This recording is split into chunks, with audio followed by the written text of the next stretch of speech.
Hey everybody, what's happening? Welcome to all you new people to the channel. Today we're going to talk about getting great bass sounds. 5 tips. It's probably going to be more than 5. This is kind of going to go along with the guitar one that I did about a week ago or so. And Happy New Year to everybody. By the way, I do this, hey DJ Green Arrow, I do this every time that I do a live stream. There's a discount code for the new year, 20% off anything in my store. RB 2019, RB 2019. That's how I make a living, is you buying Beato book, even though it only comes in digital form, but 461 pages, or my coffee mugs that tell you what notes are in what scales, and all that kind of stuff that you do when you're drinking coffee and learning how to play your instrument or how to record. So we're going to talk about some recording tips here and playing tips for the bass. Now, excuse me, I began as a bass player. I don't know how many of you know that.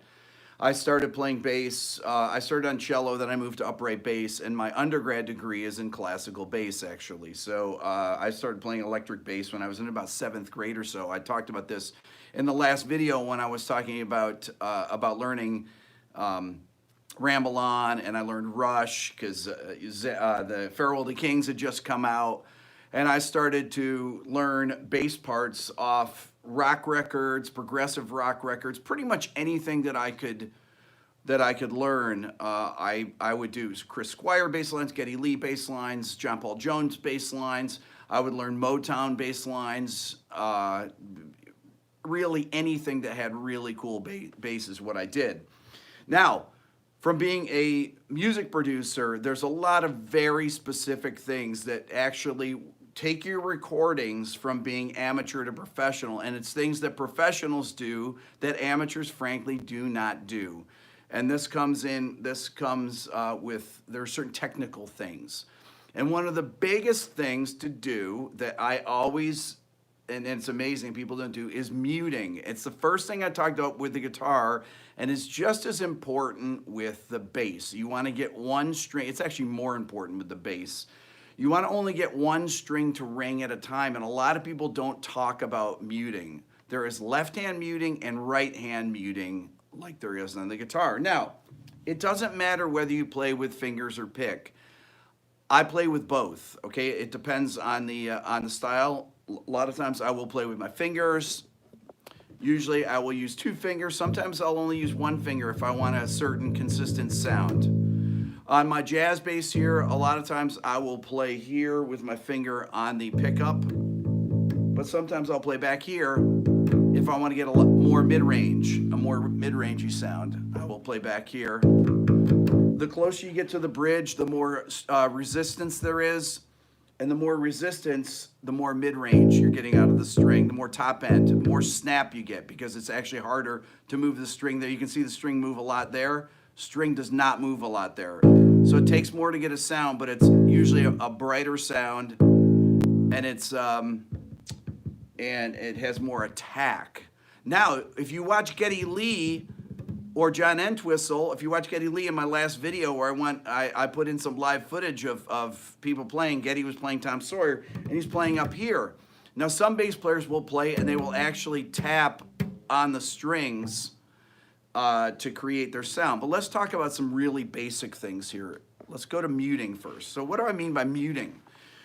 If I'm playing this note C on the A string here, okay, I will typically, and I'm not ignoring everyone's comments, but I want to talk about this here. So I'm trying to get where my where my hand isn't covered by the comments.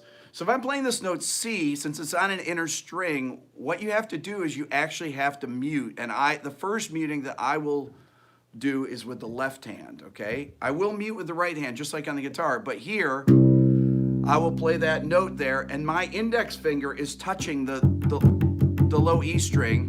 We'll do questions later. Is muting the low E string. It's also muting these 2 strings. So this one, if I strum the bass like that, you're only hearing that note C. Okay, so if I play the note D right after it, My third finger is leaning across these two strings, blocking them. My index finger is still blocking back there, okay?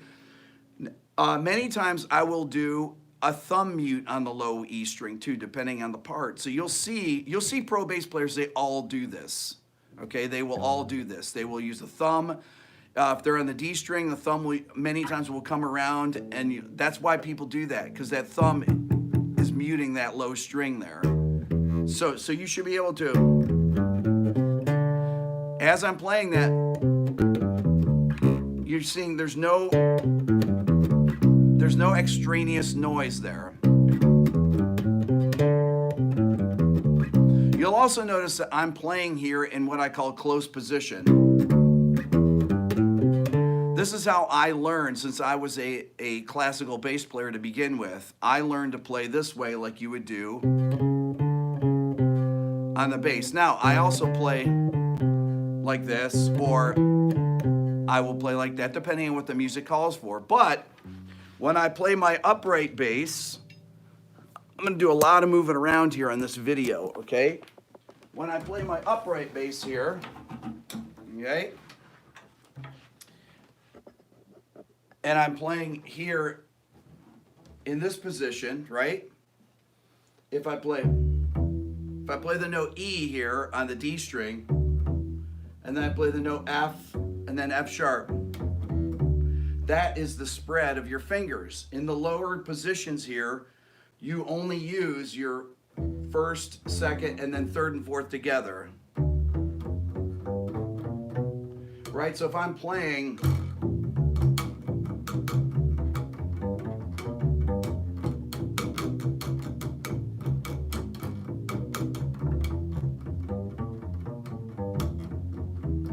you'll see me, I'm only using the third and fourth finger together.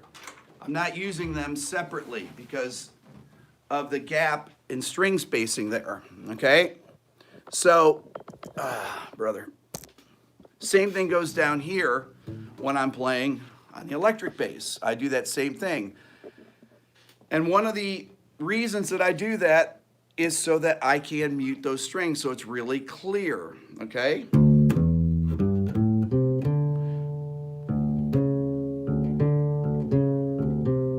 Occasionally, if you're playing on the G string here, you've got all these open strings here which can ring, especially when you play a note that is one of the either a harmonic of one of the other strings or one of the other open strings. So this D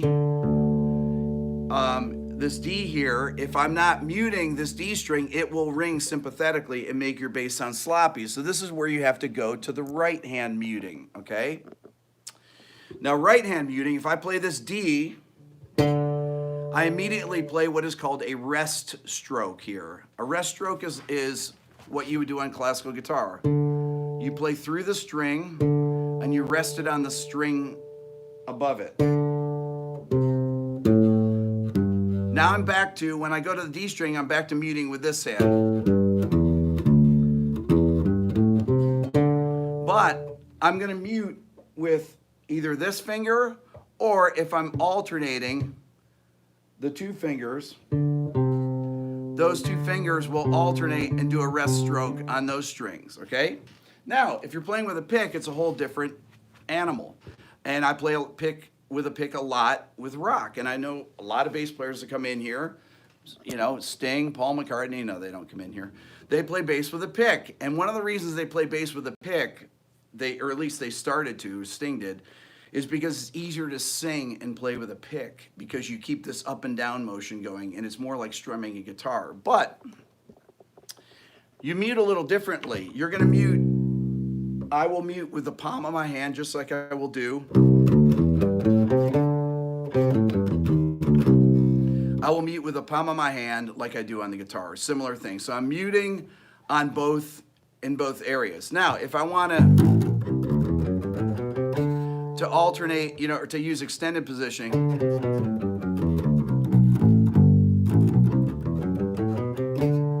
I'm using alternating picking, but you can see my hand here, my thumb, as I go up, is muting. I don't know if you can tell it, but you can see it back here. It's actually muting the low strings. Okay? You can also play with muting.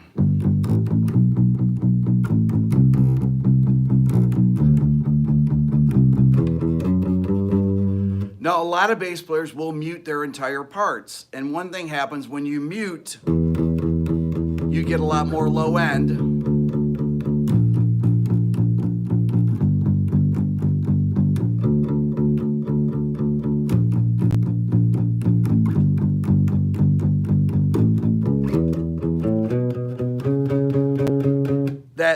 That muting creates an evenness of sound, and it creates more low end. So a lot of times you'll hear bass players should be like, how are they doing that?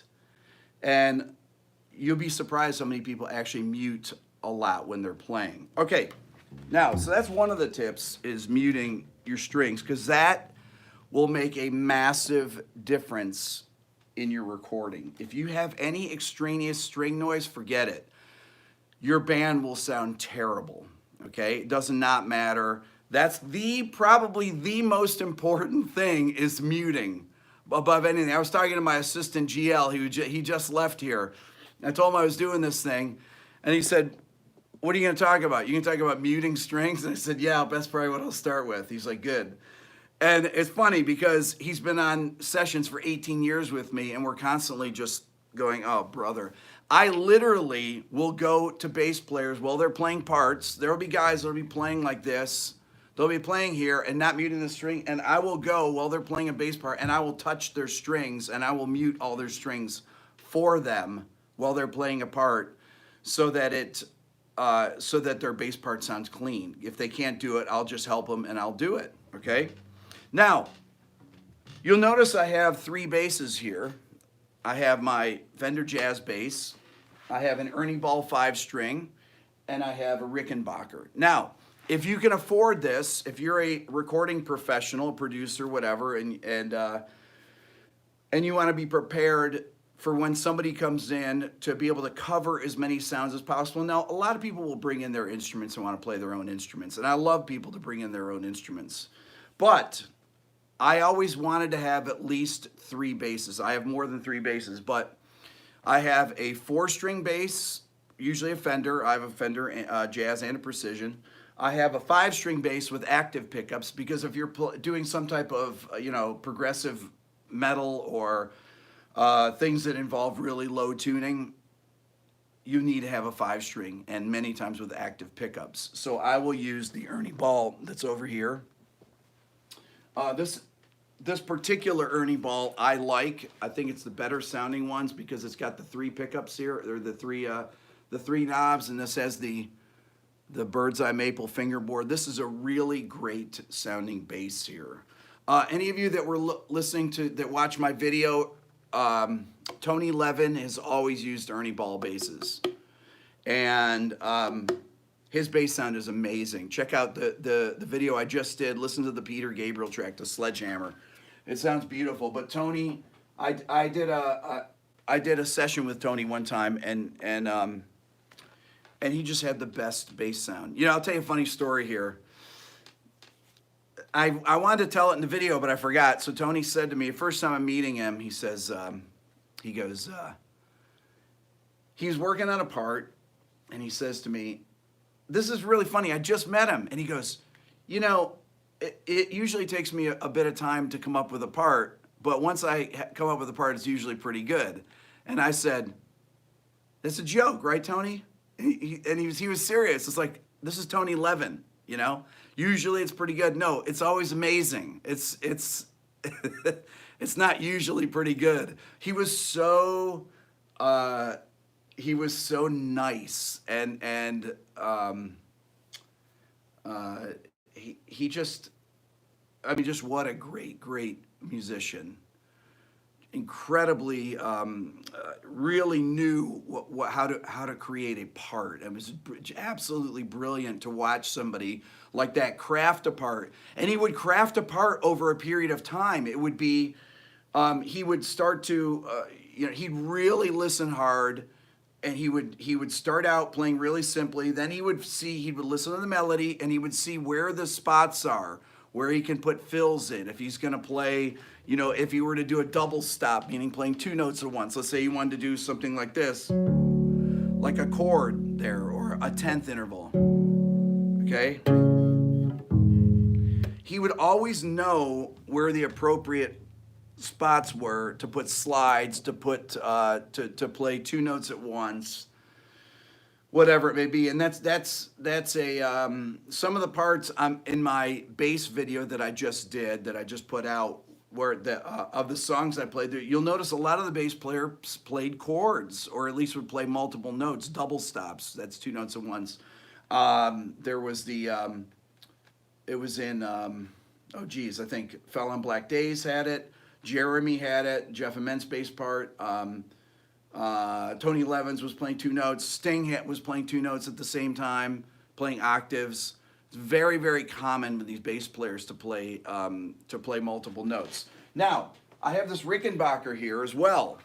This is a Rickenbacker 4003. This is what I call a character bass. Now, you want it really, if you can afford it, having an active pickup bass, a 4-string bass, Fender usually, either one is great, and having something like this that I like to call a character bass. Character bass is something that has an unusual sound that's very recognizable. If I say Chris Squire or Geddy Lee, Lemmy, Paul McCartney, really honestly from 65 on or 66 on played a Rickenbacker actually.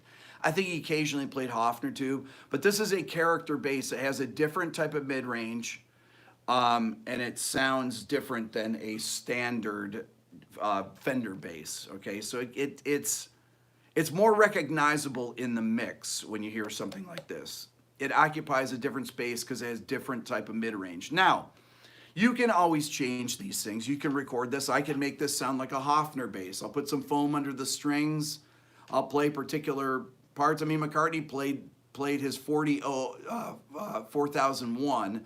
This is 4003. 4001 was the original version of this, and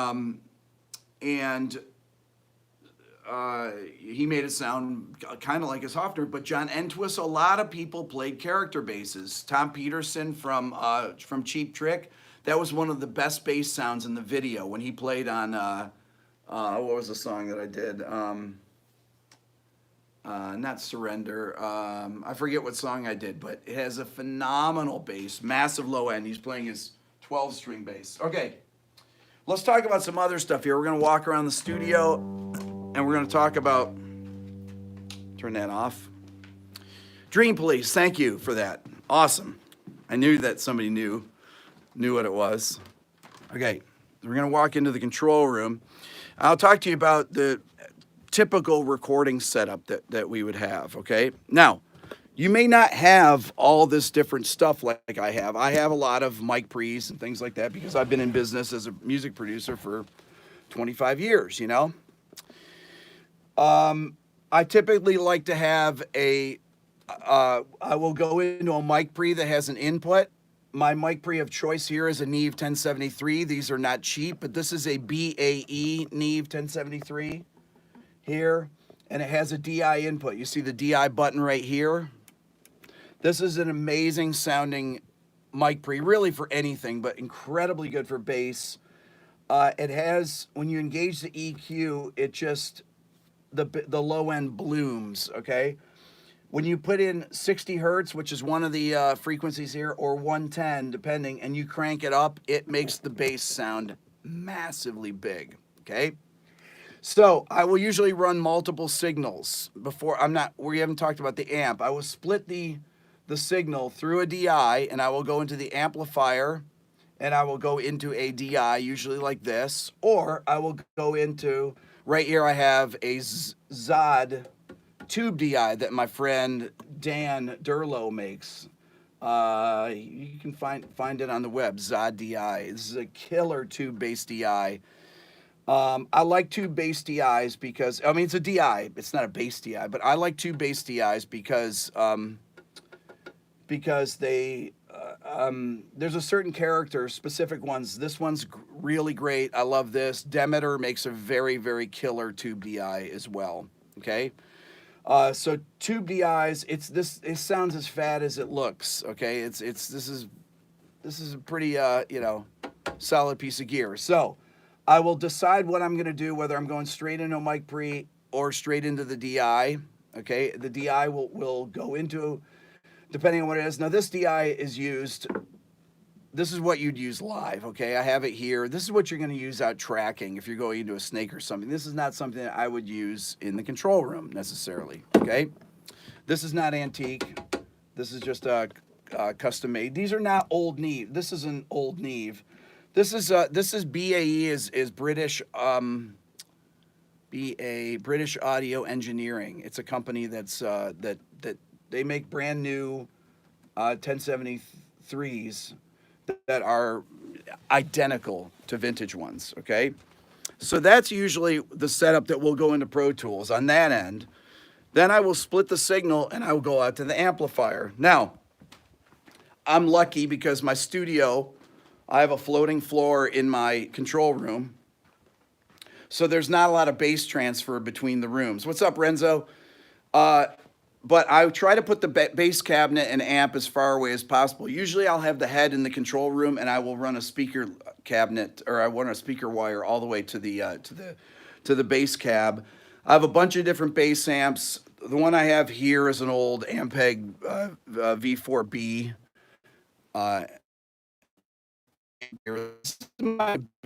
Usually it's here for close miking, okay? So this is my old Ampeg. This is from the 70s. You can't see it because of the lighting, but I'm gonna talk about the mic placement and the microphones that I use here. Okay, so I will typically use two different microphones. Hold on. Connection breakup. Oh, it's because of the room I'm in. So I have an old, what is that called? AKG D30 mic that I would use for a kick drum. So anything that I'm going to use on the bass are the type of things that you're going to use for a kick drum, okay? Anything that picks up the low end. So on this cabinet, I've got a D30 and I have a, I'll come back out here. I have a D30 and I have a Sennheiser 421. Now, why do I use two different microphones? I'll tell you. I will usually go between the two mics. And I will typically set up the microphones so that one of them is picking up the top end and one of them is picking up the low end. And I will blend them usually, okay?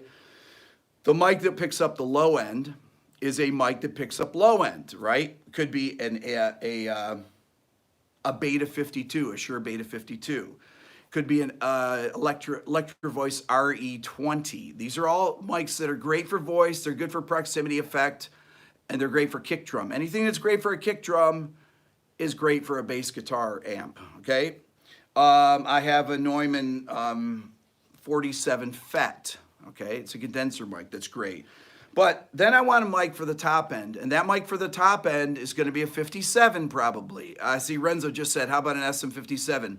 Many times, Renzo, I will use an SM57 to mic, get closer to the center of one of the speakers, and I will usually, I don't like to mic speakers a far distance away necessarily, okay? Because usually they're more consistent when they're near each other, and you're not going to have any phasing problems between them. So I will mic the two speakers. I won't put two mics on one speaker. I'll mic two separate speakers, just like I do on guitar cabinets, okay?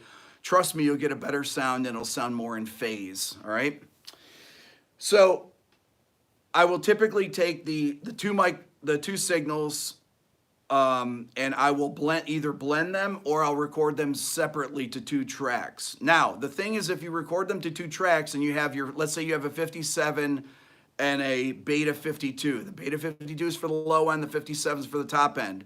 So you can think of it like an EQ. So you can change the sound. If you bring the 57 down, you're bringing the top end down, okay? Or if you want more low end, you can boost it. They use this as an EQ, the blending of the two mics. And once you figure out what sounds good in the track, you leave it there, or you can route them together and bounce them. You can bounce them to one track. Now,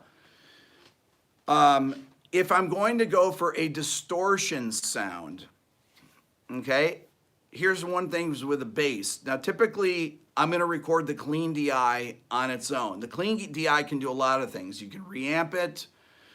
You can, if I'm thinking about reamping it, I probably won't use a tube DI. Okay, I'll probably use a really clean DI, like maybe like my Neve or something, and I won't EQ it. Or sometimes I'll run 2 different DIs.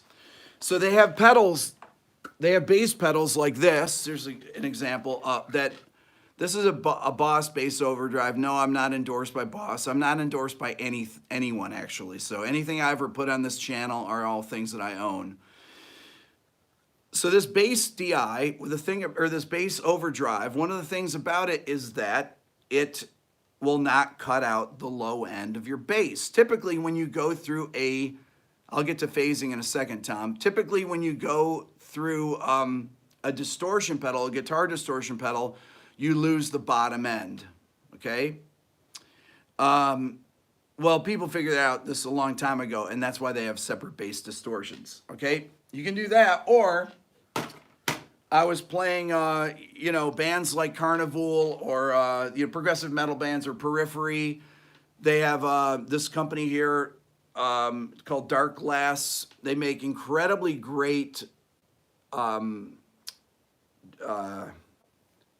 in a box, basically, was what it is. Okay, this is really, if you heard the tune by Nolly, the bass part by Nolly from Periphery that I had, it was the last thing on there. It was going through one of these. Dark Glass is a great company. They have many bass DIs. Go check out their website. I'm not endorsed by them, but they have really killer DIs for metal, okay? A very aggressive top end, has big bottom end. I think that they do it the best that I've heard of anyone. So this would go directly into Pro Tools, okay? A Tech 21 is good too, like a Sans amp is killer for it, right? So let's talk about phase. Now, you're gonna have phase issues between the DI and the amplifier. The DI is going to get there sooner when it goes into Pro Tools. Now, in the old days, what you used to do is you used to put a delay on it, whatever, 20 milliseconds, and you would delay you would do this after in mixdown. You would delay the DI signal so it lined up with the amp sound, okay? But now you don't have to do that. You can either take your bass amp sound, slide it up, or you can take your DI and slide it back and line them up, or you can not do that and just go with the sound even if they're slightly out of phase. There are no rules with this. You do whatever sounds the best. But typically, as you get more in phase, when the waveforms, they need to line up together. So the humps need to go the same way when you're looking in Pro Tools or Logic. If they're going opposite ways, you get phase cancellation, okay? If one hump is going up and the other one's going down, you're gonna lose all the low end out of your sound. It's gonna sound horrible, unless you're looking for a sound like that. I mean, if you like a bad bass sound, that's a good way to do it. So, I typically will decide on one sound or the other. A lot of people will blend the DI and amp sound, but they typically do not work together. Most mixers, if I send this to Chris Lord-Alge, he's gonna either choose, well, many times I'm gonna say, I want you to use the bass amp, and I'll include the DI just so he has it in case he hears something different. The DI is there for the mixer to do what they want with. Now, some mixers prefer to only use the DI. I had Chad Blake mix a project for me, and he loves using the DI. He won't use the amp sound. He will take the DI, he'll put it through a Sans amp, and he'll get the bass amp, the DI to sound like an amplifier, but he can control the amount of distortion. If you listen to the Black Keys record, it has a lot of distortion in the bass, a lot of distortion on everything. And Chad, like what's the record he did? Brothers, what is the record? He mixed 2 or 3 of their records. But Chad puts a lot of distortion in everything, and it sounds, he just has incredibly great sounding mixes. So I will always record the DI and the bass amp and choose between one of those. Many times you'll get into the mix and you'll be like, you know what? That bass sound, we thought it sounded good at the time, but it's really not cutting it. So I'll either take the DI, run it back through an amp, and in real time, while I'm listening to the track, I will adjust the amplifier in the control room, the mic'd amplifier, to sound perfect with the track, okay? And then go with that sound. That's really how you can craft it. So the DI is a must, and having a great clean DI is very important, okay? So the phase issues will come in, like I said. If you're gonna line them up, you either have to move the DI backwards or later in time, or move the amp sound up. That's how you get to line them up. But the amp sound will always be behind, just because it physically takes time, milliseconds, but it physically takes time. If you were talking about from the control room to that room, that's probably 40 feet, okay? It's got to go through all that. Even though it's going to the speed of light, you're not going to get back there at the same time, all right? So tonal things then afterwards, I will usually deal with in the box. Now, many times you can use amp simulators in the box. For example, Universal Audio makes a great SVT plugin, really killer. The Sans amp has a killer plugin that sounds like the Sans amp box. So I've got Sans amp sitting right over here. Dark Glass makes their own plugin, I believe. Yeah, they definitely do. Many companies make their own bass plugins. So there's plenty of choices. It's almost oh, this is one other thing. When you're running a speaker cable, you can run a speaker cable a long way. I will typically not run it more than 50 feet or so. It's not like a guitar cable. You want to have your guitar cables as short as possible. When I'm tracking in the control room, I will have the bass player or guitar player have the shortest cable possible, because as you use longer cables, you can you'll many times get noise added to your signal. Okay, so you want to keep those cables short. Mic cables can go long distances, and so can speaker cables. All right. So we have very long speaker cables that we've made here that are 50 feet long. But I would say I always want to have at least a few 6-foot cables to go around, and some maybe 15-foot cables. I try to not get longer than that. Now, sometimes the bass player will want to play in the control room, and at the same time, the only problem with that is that it's hard to hear the sound as you're getting sounds. If you watch the Making of the Metallica Black album, Jason Newsted is playing behind a foam barrier because they don't want to hear the pick sound in the room, because they can't judge what his bass sound is, because you're hearing clack, clack, clack, clack, clack, okay? Unless you stop it, play it back, and listen to it. So their fix was to put a piece of foam in front of him so you couldn't hear it. Let's talk about compression. Now, compression on bass, I use all the time. But once you put compression on, you really can't go back. You can use things like expanders, yeah. But you got to be very careful that you use compression that is correct for the song. And you need a thing, I usually use the low compression ratios going in 2-to-1, 3-to-1 typically. If somebody's playing a funk bass part, like when you heard Give It Away yesterday, if you watch my video and you hear Flea playing Give It Away, it's incredibly compressed, okay? All those bass parts, because when you're doing bass parts like Flea is, if you have any slap or anything, you have really fast transients. And you want to cut those transients down, because otherwise you're just going to have all this clicking and clacking. Now, the release time, I just saw it on there, is very important, okay? You have to think about things like the tempo of the song to get the release time right. But everything that you heard yesterday, every bass part, Sweet Emotion, was very compressed. And if you saw the waveforms in Pro Tools, because I'm playing all these are all the master takes. Everything I played, I think, yesterday in the video were the original tracks. And you can just see them. They're just squished, you know? They're compressed already. Not everything. I mean, if I pulled up a bass part from a Michael Jackson record and it was Bruce Swedien was playing, even he'll compress the bass. But bass is the one instrument, like acoustic guitar or vocals, or one of the few instruments that usually get compressed most of the time. And that compression can really be your friend, but if it's overdone, you're in trouble, okay? So make sure you get it right on the way in. That is the key for this, is to get the compression right on the way in. You can always compress it more later, and I usually do. Okay, I will usually compress again afterwards in Pro Tools or in Logic or whatever I'm mixing in. I got a drink for a second. Oh, man. Somebody just said it's like unscrambling an egg, and that is a great description.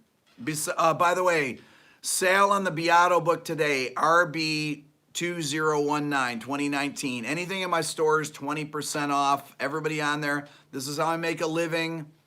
That's how I feed my family. It's not from video views, because everything I play gets demonetized. The video yesterday with those bass tracks in it gets demonetized. Every What Makes This Song Great gets demonetized. You'll see ads in front of it, but those ads go to pay the people that wrote the songs, which is perfectly fine. I have no problem with that, as long as they don't block the videos, okay?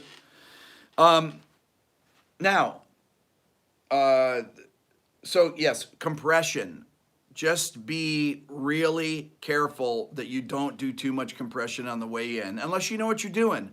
I never worry about it. You know, my feeling is like, unless it's a live take to tape, and I want to keep the feel of the bass and drums together, I'm like, okay, we'll track it with compression. I'll compress it maybe a lot, because we can always just go back and recut it if we need to. That's always an option. Don't worry about stuff like that. Don't be paralyzed by it, and don't turn knobs for hours. Okay, I'll take questions here. Those are my tips here.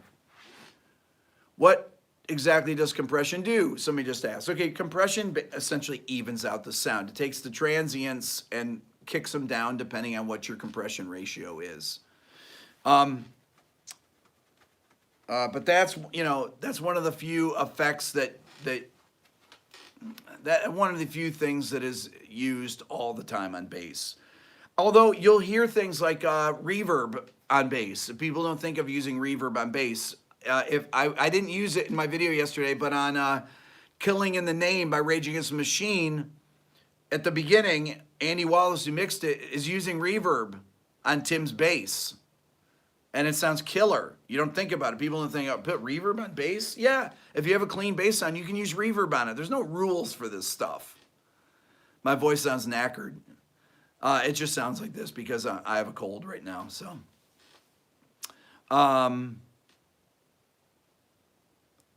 let's see. Do you keep the pan the same if you're using two? Yes, you don't hard pan different microphones like that. You can if you're doing an acoustic guitar or something. If you're going for an effect like that, you can pan them.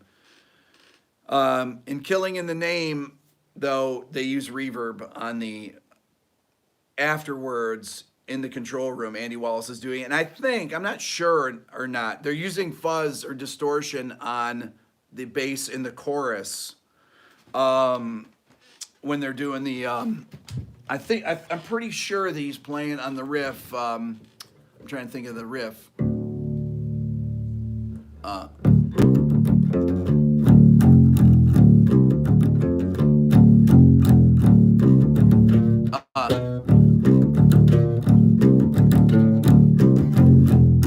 I think on that part that he's using fuzz on the bass.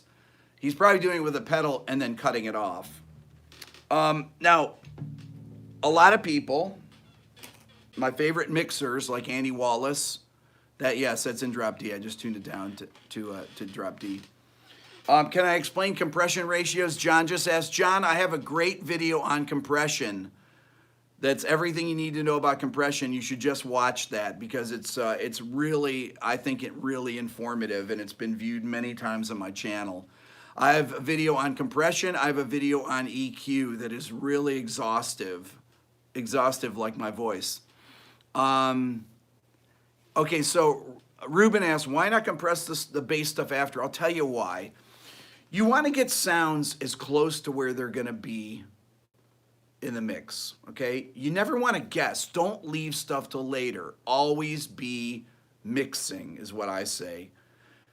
You need to commit to sounds. Figure out the sounds that you're going to use and commit to them. Don't record a bunch of DIs and wait, oh, I'll put the distortion on later. Oh, I'm going to reamp this. No, get your sounds right at the beginning. That is really the way that you do this. This is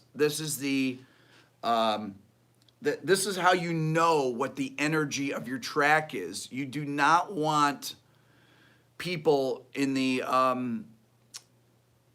you don't want a singer singing to a track that doesn't have the energy to it. You imagine if you have some little clean DI sound going don da da da da da da da, and Zack is trying to do his vocal on Killing in the Name. I mean, it would be absolutely absurd, right? You got to have the track sounding as close as it's going to be so that you get the energy from the vocalist.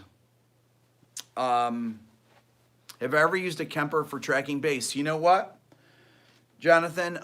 I've not used a Kemper, but we are making Kemper profiles. My assistant Ken and I have profiled, I think there's about 5 for sale on, you can find them on my website or at flat5.com. We're profiling all the amps in the studio here, and Ken and I are doing this as a project. They're for sale, so any of you that have Kempers, I forget about that because we're in the process of, we're going to do about 30 different amplifiers, but we have Kemper guitar sounds, and we're going to do profiles of bass amps as well because I know that there's not enough of those out there. And somebody just asked, what about bass through guitar heads? Yes, I do that all the time. I should say this. I used to do it a lot more in the past. I don't do it as much now because there are so many different distortions made for bass. And that's really the reason to do that, is because I want to take advantage of the distortion characteristics of certain amps.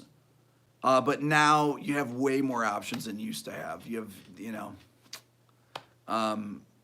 so yeah, it's not as crucial as it used to be. And by the way, thank you, Brad. Everybody that's donated money here, I see the 10 quid up there. Thank you so much. I don't know if there was a question that went with it. I can't look. I'm on my phone right now. Thank you, my piano favorites. So, trying to think if there's anything else I want to talk about with us. I talked about DIs. I talked about amps. I talked about combining them. I talked about phase. I've talked about muting of the strings.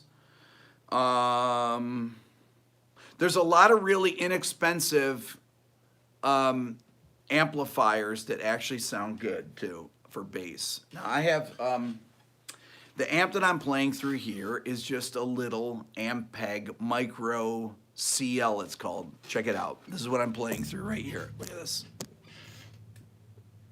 Just a little $200 bass amp, little solid state bass amp. They make a VR one. I have the cabinets mismatched. The other one sounds great. The one that looks like my Ampeg, and they sound perfectly good. You can't, if you guys don't have a big budget and you want to get an SVT sound, and you want some air moving, and you want to actually mic it, totally, that'll sound great. You'll never know in your track. You'll never know the difference.